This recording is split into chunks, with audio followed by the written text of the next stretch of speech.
दोस्तों, आज मैं एक पुरानी दुर्लभ हिंदी फिल्म नेकी और बड़ी पर एक वीडियो बना रहा हूँ। नेकी और बड़ी 1949 की भारतीय हिंदी भाषा की नाटकीय फिल्म है, जिसका निर्देशन केदार शर्मा ने किया है। फिल्म में केदार शर्मा के साथ मधुबाला और गीता बाली हैं।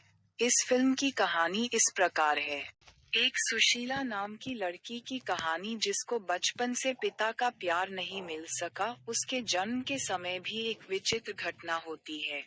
तूफानी रात में एक अमीर आदमी, सुशीला के पिता, की पत्नी को प्रसव होता है। उसके बाद वो अपनी पत्नी, सुशीला की माँ, और नवजात बेटी को घर से बाहर निकाल देता है, क्योंकि यह बेटा नहीं बल्कि बेटी थी। एक बुजुर्ग नौकरानी गोपी उनकी सहायता करती है। माँ इस दुख में पागल हो जाती है और पागल खाने में डाल दी जाती है। समय बीतता गया, सुशीला 16 वर्ष की हो गई। तब एक दिन गोपी ने उसे सच्चाई बताई। उसने बताया कि जब वह और उसकी माँ घर से निकाले जाने की वजह से पीड़ित थे, तब एक दुष्ट महिला अपनी बेटी के साथ सुशीला के पिता के धन पर फल फूल रही थी। गोपी ने बताया, उसके पिता शहर में उसी महिला के साथ रहते हैं। सुशीला ने प्रतिशोध लेने का निश्चय किया। एक रात, एक लड़के के रूप में तैयार होकर वह घर से भाग गई।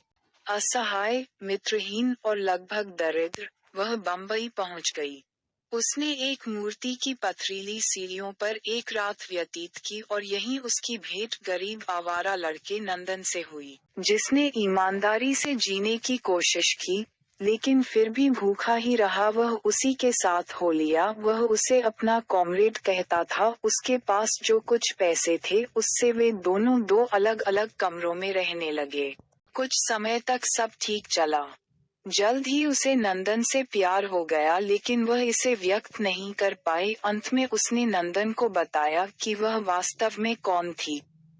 नंदन हक्का बक्का रह गया। दोनों ने मिलकर सुशीला की बीमार मां के खोए राज्य को फिर से हासिल करने की योजना बनाई और उस पर काम शुरू किया। जब तक वे अपने इस उद्देश्य में सफल नहीं हो जाते, तब तक उन्हें भेष बदल कर ही रहना था। इसीलिए नंदन ने सुशीला के पिता के घर में नौकरी का प्रयास किया, जिसमें वो सफल रहा और उसको सुशीला के पिता के घर में नौकरी मिल गई। नंदन सुशीला के लिए भी वहीं पर एक नौकरी पाने में सफल रहा।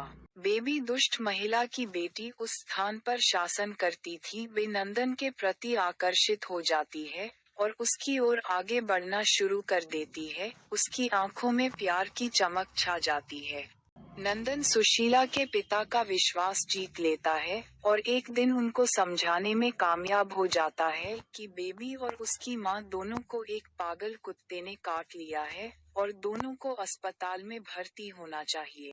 इस खबर से वह काफी भयभीत हो गए और उन्होंने नंदन की इस बात को मान लिया। अब नंदन के लिए पहचान प्रकट करने का समय था।